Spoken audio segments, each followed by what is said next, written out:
கடந்த சில மாதங்களாகவே அனைத்து அரசியல் கட்சியினுடைய தலைவர்களுக்கும் தமிழ்நாடு நாடார் உறவு முறைகள் கூட்டமைப்பின் சார்பில் ஒரு கோரிக்கையை முன்வைத்திருக்கோம்.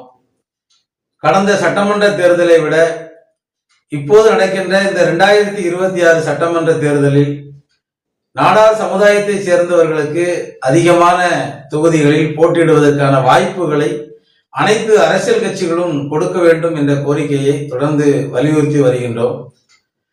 நாங்கள் ஏதோ நாடார்களுக்கு அதிகமான தொகுதிகளை போட்டியிடுவதற்கு வழங்க வேண்டும் என்று சொன்னவுடன் சில பேர் நினைக்கிறாங்க, தென்காசி, தூத்துக்குடி, திருநெல்வேலி, கன்னியாகுமரி இப்படி தென் மாவட்டங்கள்ல தான் நாடார்கள், விருதுநகர் மாவட்டம், இப்படி இந்த மாவட்டங்கள்ல தான் நாடார்கள் அதிகமான தொகுதிகளை கேட்காங்க. இவங்க இந்த தொகுதி முழுவதும் இவங்க எங்களுக்கு போட்டியிடுவதற்கு தாங்கன்னு கேட்காங்க. இப்படிலாம் சொல்லி ஒரு தவறான கருத்துக்கள் கூட சில பேர் இன்னைக்கு பேசிக்கிட்டு இருக்காங்க. நாங்கள் தென் மாவட்டத்தில் மட்டும் எங்களுக்கு அதிகப்படியான தொகுதிகளை தாருங்கள் என்று கேட்கவில்லை. தென் மாவட்டத்தில் எப்படி நாடார்கள் இருக்கக்கூடிய, பெரும்பான்மையாக நாடார்கள் வாழ்ந்து கொண்டு இருக்கக்கூடிய தொகுதிகளில் எப்படி நாடார் வேட்பாளர்களை நீங்கள் அனைத்து அரசியல் கட்சிகளும் களம் அமர்த்துகின்றீர்களோ அதே போல இன்னைக்கு மற்ற மாவட்டங்களிலும் இருக்கக்கூடிய தொகுதிகளில் நாடார்களுக்கான ஒரு முக்கியத்துவத்தை கொடுங்க அப்படின்னு தான் நாங்க கேட்கிறோம். இன்னும் சொல்லணும்னா, கொங்கு மண்டலத்தை பொறுத்த வரையிலும் 10 மாவட்டங்கள் இருக்கு. இந்த 10 மாவட்டத்திலையும் 67 சட்டமன்ற தொகுதி இருக்கு. இதுல குறைஞ்சபட்சம் ஒரு 25 சட்டமன்ற தொகுதிகளில் நாடார்கள் வெற்றியை நிர்ணயிக்கக்கூடிய அளவுக்கு நாடார்களுடைய வாக்குகள் அங்க அதிகமா இருக்கு. அங்க இந்த 25 சட்டமன்ற தொகுதிகளில் நாடார்களுடைய ஓட்டு தான், நாடார்களை யாருக்கு ஓட்டு போடுறாங்களோ அவங்க தான் வெற்றி பெற முடியும் அப்படிங்கிற ஒரு நிலை அந்த கொங்கு மண்டலத்தில் இருக்கக்கூடிய ஒரு 25 சட்டமன்ற தொகுதிகளில் இருந்துகிட்டு இருக்கு. அதே போல கோவை சட்டமன்ற தொகுதியை பார்த்தோம் அப்படின்னா அந்த ஒரு தொகுதியிலையும் மட்டும் 1,00,000 வாக்காளர்கள் நாடார்கள் அந்த கோவை தொகுதியில இருக்காங்க. இப்படி பெரும்பான்மையாக நாடார்கள் அந்த தொகுதியில இருந்தாலும் கூட அந்த கொங்கு மண்டலத்துல ஒரு நாடாரு கூட அங்க சட்டமன்றத்துல வேட்பாளராக போட்டியிடுற வாய்ப்பு எந்த அரசியல் கட்சியும் கொடுக்கல. திமுக இருக்கட்டும், அண்ணா திமுக இருக்கட்டும், காங்கிரஸா இருக்கட்டும், பிஜேபியா இருக்கட்டும், எந்த கட்சியா இருந்தாலும் சரி, எந்த அரசியல் கட்சியுமே கொங்கு மண்டலம் இருக்கக்கூடிய நாடார்களுக்கு இந்த சட்டமன்ற தேர்தலில் போட்டியிடுவதற்கான ஒரு வாய்ப்பை கூட இன்னைக்கு யாரும் கொடுக்கல. 1996 வரைக்கும் கல்வி அமைச்சராக இருந்த அரங்கநாயகம் அவர்கள் அந்த தொகுதியில ஒரு அரசியல்ல ஒரு ஆளுமையோட ஒரு அமைச்சராக இருந்ததுனால அந்த 10 மாவட்டங்கள்ல இருக்கக்கூடிய நாடார்களுக்கு அவர் ஒரு பிரதிநிதியாக, அவர் எந்த அரசியல் கட்சியில இருந்தாலும் பரவாயில்ல, நான் எங்க நாடார் ஒருத்தர் ஒரு அமைச்சரா இருக்காரு, ஒரு கட்சியில ஒரு முக்கிய தலைவரா இருக்காரு, ஒரு பெருமையாக இருந்துச்சு. ஆனால் அரங்கநாயகம் அவர்களுக்கு பிறகு அந்த கொங்கு மண்டலத்தில் இருக்க 10 மாவட்டத்திலையும் நாடார்களுக்கான ஒரு அரசு என்பது ஒரு ஜீரோவா தான் இருக்க ஒழிய அங்க யாருமே இல்லை. எந்த அரசியல் கட்சி அந்த வாய்ப்பை கொடுக்கல. எதுக்காக அரசியல் கட்சிகள் அந்த 10 மாவட்டத்திலையும் நாடார்களை புறக்கணிக்கிறார்கள் அப்படின்னு தான் சொல்ல முடியும். அதே மாதிரி கொங்கு மண்டலத்தில் இருக்கக்கூடிய நாடார்கள் அவர்களுக்கு ஆதரவாக மற்ற மாவட்டம் இருக்கக்கூடிய நாடார்களும் சேர்ந்து கொங்கு மண்டலத்துல கொங்கு குணாளன் நாடார் அவர்களுக்கு ஒரு மணிமண்டபம் கட்ட வேண்டும் அப்படின்னு சொல்லி ஒரு கோரிக்கையை முன்வைத்தே வருகிறார்கள்.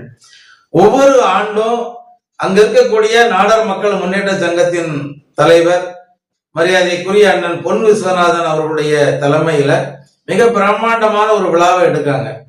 அந்த விழாவில் அங்க இருக்கக்கூடிய அந்த பகுதியில் இருக்கக்கூடிய சட்டமன்ற உறுப்பினர்கள், அமைச்சர் பெருமக்கள், அந்த பகுதியில் இருக்கக்கூடிய கொங்கு மண்டலத்தில் இருக்கக்கூடிய அந்த பகுதியில் இருக்கக்கூடிய அரசியல் கட்சியினுடைய தலைவர்கள், அனைத்து அரசியல் கட்சியினுடைய நிர்வாகிகள், அனைத்து சமுதாயத்தினுடைய நிர்வாகிகள், சமய நிர்வாகிகள், இப்படி எல்லாருமே அந்த குணாளன் நாடாருக்கு ஒரு மாலை போட்டு மரியாதை செய்யறாங்க.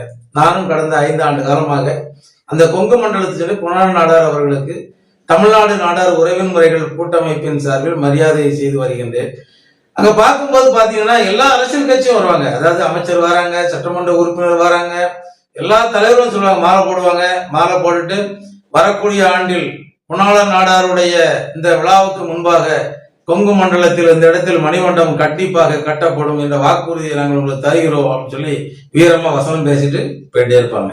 மறு வருஷமா அவங்க வருவாங்க. வராம இருப்பாங்களா? மறு வருஷமும் கண்டிப்பா அவங்க வருவாங்க. அவங்க போன வருஷம் என்ன பேசுனாங்களோ அதே எந்த வருஷமும் பேசுவாங்க. இப்படி தொடர்ந்து அங்க இருக்கக்கூடிய மக்களை நாங்க செய்யறோம் சொல்லி கடைசியில எந்த விதமான ஒரு செய்யறது.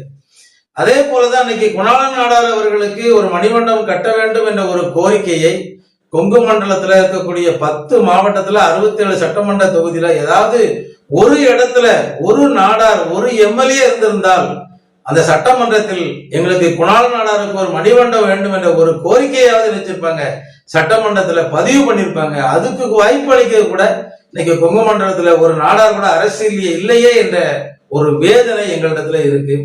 அதே மாதிரி இன்றைக்கு அங்க இருக்கக்கூடிய கொங்கு மண்டலத்தில் இருக்கக்கூடிய நாடார் மக்கள் முன்னேற்ற சங்கத்தினுடைய தலைவர் பொன் விஸ்வநாதன் அவர்களையும் இன்னும் சில நாடார் சமுதாயத்தை சேர்ந்த முக்கிய பிரமுகர்களையும் பேசிக்கிட்டு இருக்காங்க. இந்த முறையும் இந்த 2026 சட்டமன்ற தேர்தலையும் எந்த கட்சியும், அதாவது எல்லா கட்சியும் சேர்த்தும் பேசிக்கிட்டு இருக்கேன், நான் ஒரு கட்சியை மட்டும் சொல்ல, எந்த கட்சியுமே நாடார்களுக்கு அங்க சட்டமன்றத்தில் போட்டுவதற்கான வாய்ப்பை கொடுக்கப்படவில்லை என்று சொன்னால் கிட்டத்தட்ட ஒரு 10 தொகுதியிலேயாவது நாடார்கள் சுயேட்சையாக போட்டியிடுவதற்கான ஒரு வாய்ப்பு தானே இன்றைக்கு உருவாக்கி கொண்டிருக்கோம். எதற்காக அப்படின்னா, அரங்கநாயகம் அவர்களுக்கு பிறகு அரசியலில் விழிப்புணர்வு கொங்கு மண்டலத்தில் ஏற்படுத்துறது கூட இன்னைக்கு யாரும் இல்லை. இன்னைக்கு அந்த விஷயத்தையாவது இன்னைக்கு அங்க இருக்கக்கூடிய நாடார் மக்கள் முன்னேற்ற சங்கம் அண்ணன் பொன் விஸ்வநாதன் அவர்கள் சுயேட்சையா நீங்க கோபி தொகுதியில போட்டிடுங்க, 1 லட்சம் நாடார் ஓட்டிடுங்க, தைரியமா போட்டிடுங்க, அப்படி நீங்கள் போட்டியிடதை பார்த்தாவது மற்ற தொகுதியில் நாடார்கள் போட்டியிடட்டும். அப்ப நாடார்களுக்கான ஒரு வாய்ப்பு தானே கொங்கு மண்டலத்துல யாருக்கும் கொடுக்கல அப்படின்னா கிட்டத்தட்ட ஒரு 25 தொகுதிகளில் நாடார்கள் சுயேட்சையாக போட்டியிடுவார்கள். நாடார்கள் மட்டும் நின்று வெற்றி பெற தொகுதிலாம் இருக்குங்க. அந்த இடத்துல நாடார்கள் நிச்சயமாக போட்டியிடுவார்கள் என்ற ஒரு சூழ்நிலையாவது ஒரு பிரச்சனையாவது அங்க இன்னைக்கு இருக்கக்கூடிய அரசியல் கட்சிகளுக்கு நீங்கள் காண்பிக்க வேண்டும். அதனாலேயாவது நீங்க போட்டியிடுங்க அப்படின்னு சொல்லி இன்னைக்கு பொன் விஸ்வநாதன் போன்றவர்களை நாங்கள்லாம் இன்னைக்கு பேசிக்கிட்டு இருக்கோம். வரக்கூடிய சட்டமன்ற தேர்தலில் நாடார் எதுக்காக இந்த நேரத்தில் பதிவு செய்யறோம் அப்படின்னா, இன்னைக்கு எல்லா அரசியல் கட்சிகளும் இன்னைக்கு கூட்டணி கட்சிகளோடு தொகுதி பங்கீடை பத்தி பேசிக்கிட்டு இருக்கீங்க, வேட்பாளர்கள் நேர்காணல் பண்ணிக்கிட்டு இருக்கீங்க. அதனாலதான் இந்த நேரத்தில் நாங்க இதை பதிவு பண்ணணும் அப்படிங்கிறதுக்காக பதிவு பண்றோம். கொங்கு மண்டலத்தில் இருக்கக்கூடிய 67 சட்டமன்ற தொகுதிகளில் ஒரு 5 தொகுதிகளாவது நாடார்களை அங்க சட்டமன்ற உறுப்பினராக போட்டியிடுவதற்கான வாய்ப்புகளை அனைத்து அரசியல் கட்சிகளும் நீங்கள் வழங்க வேண்டும் என்ற ஒரு கோரிக்கையை அனைத்து அரசியல் கட்சியுடைய தலைவர்களுக்கும் தமிழ்நாடு நாடார் உறவு முறைகள் கூட்டமைப்பின் சார்பில் முன்வைக்கின்றேன். ஒருவேளை எந்த அரசியல் கட்சியும் கொங்கு மண்டலத்தில் நாடார்களுக்கு சட்டமன்ற தேர்தலில் போட்டியிடுவதற்கான வாய்ப்புகளை கொடுக்கப்படவில்லை என்று சொன்னால் குறைந்தபட்சம் அண்ணன் பொன் விஸ்வநாதன் அவருடைய தலைமையில ஒரு 10 தொகுதியிலாவது சுயேட்சையாக போட்டியிடுவதற்கான வாய்ப்புகளை நாடார்கள் உருவாக்கி கொண்டு இருக்கிறோம். அதே மாதிரி அங்க சுயேட்சையா போட்டியிடக்கூடிய நாடார்களுக்கு மிகப்பெரிய சங்கங்களாக இருக்கக்கூடிய தச்சமாட சங்கமா இருக்கட்டும், நாடார் மகாசன சங்கமா இருக்கட்டும், நெல்லை நாடு தூத்துக்குடி நாடார் சங்கமா இருக்கட்டும், மற்றும் நாடார் சமுதாயத்தை சேர்ந்த அரசியல் அமைப்புகளாகட்டும், எல்லாரும் சேர்ந்து அங்க கொங்கு மண்டலத்திலே போட்டியிடக்கூடிய நாடார்களுக்கு நிச்சயமா நாங்கள் ஒத்துழைப்பு கொடுப்போம் என்பதையும் இந்த நேரத்திலே கூறிக்கொள்கிறேன். நன்றி.